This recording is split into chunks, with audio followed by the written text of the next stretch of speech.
အားလုံးပဲမင်္ဂလာပါဗျ Techie Fatty Channel ကနေပြန်လည်ကြိုဆိုလိုက်ပါတယ်အဲ့တော့ဒီနေ့မှာဆိုလို့ရှိရင်ကျွန်တော်ကဒီ Network Product တွေအကြောင်းမပြောဘဲနဲ့ကျွန်တော်အကြောင်းနည်းနည်းပြောပြမယ်ပေါ့နော်အဲ့တော့ဒါဒီနေ့ဗီဒီယိုကတော့ဈေးပန်းခင်းတဲ့ဗီဒီယိုလို့ဒါသတ်မှတ်လို့ရပါတယ်အဲ့တော့ကျွန်တော်တို့စရကြအောင်အဲ့တော့ကျွန်တော်ဒီ working experience အကြောင်းပြောရမယ်ဆိုလို့ရှိရင်ဒါတချို့တွေမေးကြတယ်ပေါ့နော် pre-sale engineer လုပ်ချင်တယ်ဆိုလို့ရှိရင်ဘာတွေတက်ဖို့လိုလဲပြီးရှင် ID ဘွဲရမဟုတ်လဲ pre-sale engineer လုပ်လို့ရလားဒီလိုမျိုးတွေမေးလို့ရှိတယ်ပေါ့နော်ဒါ junior တွေပါ senior တွေကတော့ဒါတချို့တွေလည်းဘလို့အောင်မြင်နေတယ်ဘလို့ပုံစံနဲ့သွားနေကြလဲဒါကတော့ဒါကျွန်တော်ပြောကြမလို့ဘူးအဲ့တော့ဒီ pre-sale engineer အလုပ်ကိုစလုပ်မယ်ဆိုလို့ရှိရင် ID ဘွဲရရင်တော့ပိုကောင်းတယ်ဘာကြောင့်လဲဆိုတော့ဒီကျွန်တော်တို့တက္ကသိုလ်တွေမှာကျတော့ဒီ ID နဲ့ပတ်သက်တဲ့ basic အခြေခံဒါသင်ပေးလိုက်တယ်ပေါ့နော်ကျွန်တော်ကိုနိုင်ကတော့ကျွန်တော်ကဒီရန်ကုန်အရှေ့ပိုင်းတက္ကသိုလ်ကနေပြီးတော့ BE English နဲ့ကျွန်တော်ဘွဲရထားတယ်ပေါ့ဗျာအဲ့တော့ဒီကျွန်တော်ပညာရေးရတော့10တန်းမှာဆိုလို့ရှိရင်တော့၄ဘာသာနဲ့အောင်ခဲ့တယ်အဲ့တော့မြန်မာသာအင်္ဂလိပ်စာတော့မပါဘူးပေါ့ထုံးစံတိုင်းပေါ့ဗျာအားကြောင့်လဲဆိုတော့ကျွန်တော်တို့ကစာရမ်းတော်တဲ့ကျောင်းသားတွေမှာတော့မပါဘူးအဲ့တော့လည်းကျွန်တော်ဆောင်းဝဲဖြေလိုက်တာငါဒီနေ့အောင်ဖမလားဆိုပြီးတော့ကျွန်တော်ဖြေလိုက်တာပဲဒါပေမဲ့အောင်သင်းနဲ့ထွက်လာရောတင်ချာchemistry physics bio လေးဘာသာမှာဂုဏ်ထူးပါတယ်ပေါ့ဗျာအဲ့တော့choice တွေကတော့အဲ့တော့အများကြီးပဲဒီနိပညာတက္ကသိုလ်တွေပြောလို့ရှိရင်ဒီဆေးကျောင်းအောင်လျှောက်လိုက်သေးတယ်ဒါပေမဲ့နောက်ဆေးကျောင်းကတော့ကျွန်တော်နဲ့တည်တဲ့လူတွေကတော့တည်ကြလဲပဲကျွန်တော်ဘာကြောင့်ဆေးကျောင်းလျှောက်လို့မရလဲဆိုတာရယ်နောက်တစ်ခါကျတော့ GDC ကျတော့လေကျွန်တော်ပြန်စဉ်းစားလိုက်တယ်အဲ့တော့ကျွန်တော်ကဆေးကျောင်းကိုအဓိကထားပြီးလျှောက်လိုက်တဲ့အတွက်ကြောင့်မို့လို့တက္ကသိုလ်ကနည်းနည်းဝေးတော့တက်လို့ဖြစ်သွားတယ်အဲ့တော့ကျွန်တော်တို့တန်လင်း GDC ကကျွန်တော်တို့ရဲ့အနည်းဆုံးဆိုတော့ဒါပေမဲ့အဲ့ဒါမဟုတ်ပဲကျွန်တော်မှော်ပြီးဘက်လာပြီးအဲ့ဘက်ရောက်သွားတယ်အဲ့တော့တော်ရွာမတက်တော့ဘူးဆိုပြီးတော့ကျွန်တော် email တက်လိုက်တာပဲအဲ့ email တက်ပြီးတော့တခြားဒီအဲ့တော့လည်းကွန်ပျူတာ basic သွားတိုင်နေ KM ရဲ့ဆရာမတွေက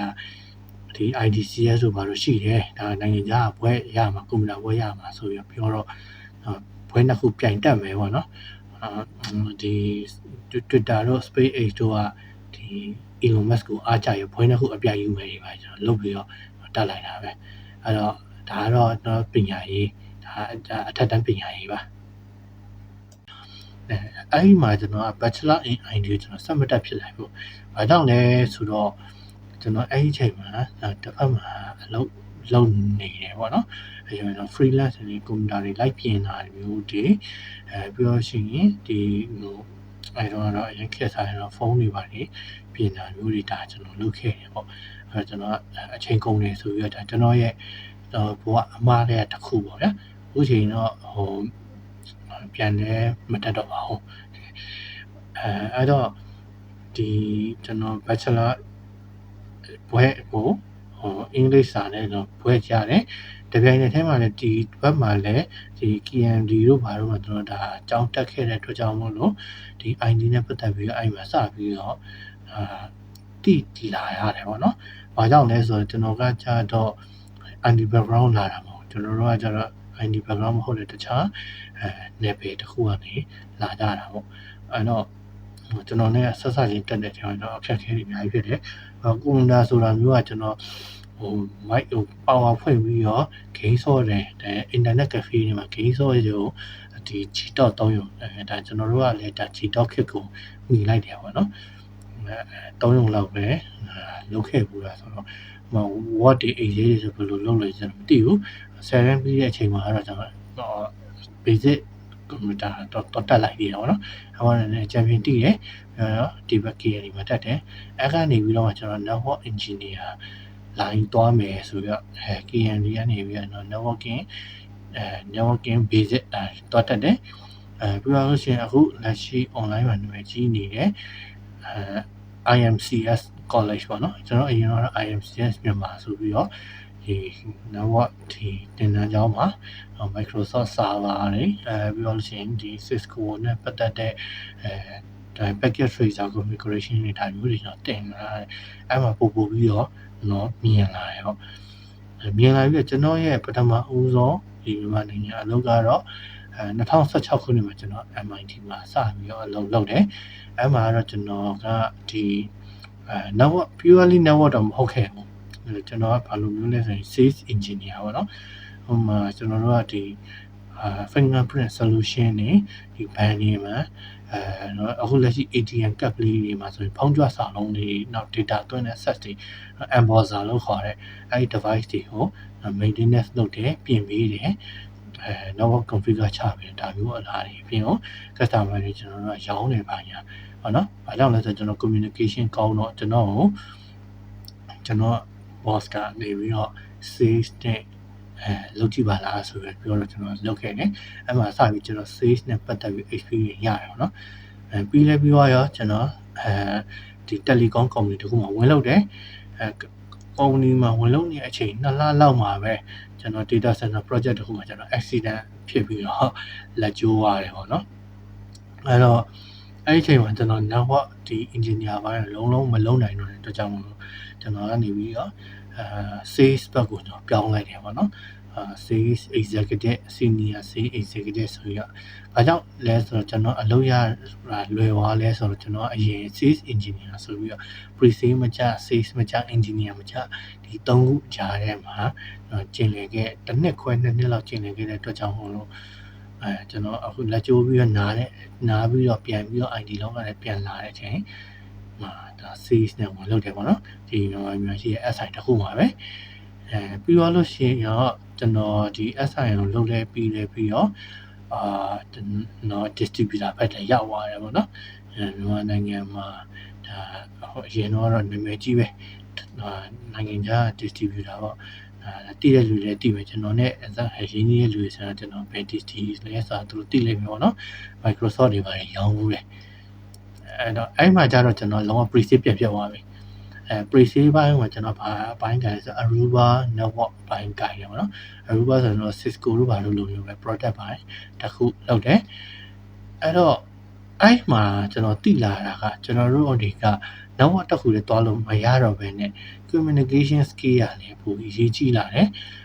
အဲ့တော့ကျွန်တော်ခုနကဟိုအရင်ရှေ့ရပြောခဲ့တဲ့ကျွန်တော်မေးတဲ့ဟာနဲ့ပြန်ဆက်ရမယ်ဆိုလို့ရှိရင် ID ဝယ်ရရင်တော့ပိုကောင်းတယ်ဒါပေမဲ့မရလဲပဲစိတ်ထဲမကြပါနဲ့ကျွန်တော်တို့တွေတက်ဆိုင်ရ network certification တွေကျွန်တော်ဆိုရင်အခုလက်ရှိမှာ BA English နဲ့ပွဲရထားတယ်ပြီးတော့လို့ရှိရင်ကျွန်တော် MBA ပွဲရထားတယ် MBA ကတော့ European Global School လို့ခေါ်တယ်ဒီပြင်သစ်ကအကြောင်းအနေနဲ့ကျွန်တော် MBA ယူထားတယ်ဒါတော့ကျွန်တော်ရဲ့ကိုယ်ပိုင် choice ရွေးချယ်မှုပါပြီးတော့လို့ရှိရင်ဒီ technical ဘိုင်း network ဘိုင်းတွေပတ်သက်ပြီးဆိုလို့ရှိရင်เนาะအဲ့ဒါဆို AWS CCNA ပြီးတော့လို့ရှိရင်Azure ပြီးလို့ရှိရင် Aruba Fortinet ဒါနဲ့ပတ်သက်ပြီး certificate တွေလည်းသက်ဆိုင်ရာ certificate တွေကျွန်တော်ယူထားတယ်ပြီးတော့လို့ရှိရင် Dell မှာဆိုလို့ရှိရင် Dell Solution Architect နာမည်အောင်မေ့ Tier 1လားမသိဘူးကျွန်တော်2018-19မှာကျွန်တော် SI ကုမ္ပဏီတစ်ခုမှာအလုပ်လုပ်ရင်းနဲ့အဲ့ကတုံလုံးကျေးဇူးတင်လိုက်အောင်ပေါ့အဲ့ကကျွန်တော်ရဲ့စိတ်ဟာပေါ့နော်ကျွန်တော်တတိယကနေဖြေခိုင်းတော့ဒါလေးဖြေပါလားမလေးလာပြီးဖြေပါလားဆိုတော့ကျွန်တော်လေးလာပြီးဖြေလိုက်တော့အဲ့မှာအောင်သွားတယ်ပေါ့နော်ဒါကတော့ကျွန်တော်ဒဲနဲ့ပတ်သက်ပြီးတော့ကျွန်တော်ရတဲ့ certificate တွေကတန်ဖိုးလည်းအရှိဆုံးလို့ရှိရင်certification level မှာလည်းအမြင့်ဆုံးလို့ခေါ်မှာပေါ့နော်လက်ရှိမှာတော့ကျွန်တော် CCIE ဖြေဖို့လုပ်နေတယ်CCIE ကိုကျွန်တော် written တို့ပါတော့ဟို mock test တွေပြီးသွားပြီပေါ့နော်လောလောဆယ်ပတ်စံစုနေပေါ့ဗျာအဲ့တော့ CCIE ဖြေဖို့လည်းလုပ်နေတယ်ပြီးတော့လို့ရှိရင် technical နဲ့ပတ်သက်ပြီးတော့ကျွန်တော်အရှိမပြောခဲ့လို့ပဲ BID ကိုကျွန်တော် submit ဖြစ်ခဲ့ပေမဲ့ UOP pair ကနေပြီးတော့ UOP pair ကနေပြီးကျွန်တော်ID ဒီ computer science ပေါ့နော် bachelor degree ဒါကိုကျွန်တော်ယူခဲ့တယ်ပေါ့နော်မိနစ်ကပဲကျွန်တော်ပြီးသွားတာမိနစ်တော့မဟုတ်ဘူးဒီနှစ်ထဲမှာပဲကျွန်တော်ပြီးသွားတာပေါ့နော် အဲ့တော့ကျွန်တော် MBA တက်တဲ့အတွက်ကြောင့်မလို့ MBA ကရတဲ့ဒီကျောင်းရဲ့ credit က credit ဒီအမှတ်နဲ့ဒီတော့ဘယ်လိုခေါ်လဲ GPA ခေါ်မှာပေါ့နော်အဲ့ကကောင်းနေတဲ့အတွက်ကြောင့် UP မှာတခြား normal လို့မျိုးကျွန်တော်နှစ်တက်စရာမလိုဘဲနဲ့တစ်နှစ်ခွဲ6လဒီလောက်ပဲ8လလောက်ပေါ့နော်အဲ့လောက်ပဲကျွန်တော်တက်လိုက်ရတယ်ခင်ဗျအဲ့တော့ဒါကတော့ဟို IDD level ခုမှစဝင်မယ်ကိုက ID fees တဲ့မဟုတ်ဘူးဒါပေမဲ့ကိုအရန်ဝါသနာပါလို့လာခြင်းနဲ့ဆိုလို့ရှိရင်လာခြင်းနဲ့လူတွေတော့ဒါကျွန်တော်ရဲ့ experience လေးပါအဲ့တော့ကျွန်တော်ဈေးပန်းခင်းတာကိုလည်းအဆုံးထိနားထောင်ပေးရတဲ့အတွက်လည်းကျေးဇူးတင်ပါတယ်အဲ့တော့ဒီကိုဒီ pre-sales engineer လုပ်ဖို့အတွက်ကိုထပ်ပြီးတော့ဘာတွေလေ့လာခြင်းရအောင်လဲတော့အကိုကြီးကျွန်တော်တို့ဒါတွေပြီးတော့ရင်လုံလောက်ပြီလားဆိုတော့ဒါမျိုးတွေ discussion လုပ်ချင်လို့လုပ်လို့ရပါတယ်ကျွန်တော်ကို DM ကနေပဲဖြစ်ဖြစ်အခုလက်ရှိဒီ video လေးရဲ့အောက်ကနေပဲဖြစ်ဖြစ်ကျွန်တော် comment ရေးခဲ့ပါကျွန်တော်တို့အတူတူစကားပြောလို့ရပါတယ်နောက်ပိုင်းနေမှာလည်းကျွန်တော်ဒီလုပ်ငန်းခွင်နဲ့ပတ်သက်ပြီးတော့ဒီ experience တွေပြောလို့ရှိရင်ကျွန်တော်လုပ်ငန်းတွေကဒီကျွန်တော်ရဲ့တက်ဆိုင်ရာ professional တွေနဲ့collaboration လုပ်ပြီးတော့ဒီ podcast လုပ်တာမျိုးလေးလည်းကျွန်တော်လုပ်ပေးသွားပါအောင်မယ်။ by the way ကျွန်တော်အခုလက်ရှိမှာဆိုလို့ရှိရင်เนาะ computer technical team ကျွန်တော်တို့အများအားဖြင့် CTT ဆိုတဲ့ကုမ္ပဏီမှာ pre-sales engineer နဲ့အလုပ်လုပ်နေပါတယ်။ကျွန်တော်ကတော့ Fortinet ကို 90% take care လုပ်ပြီးတော့ Dell ဆိုလို့ရှိရင် Dell ရဲ့ laptop တွေ desktop တွေနဲ့ server ဘိုင်းကို 20% take care လုပ်တယ်။နောက် 90% နီး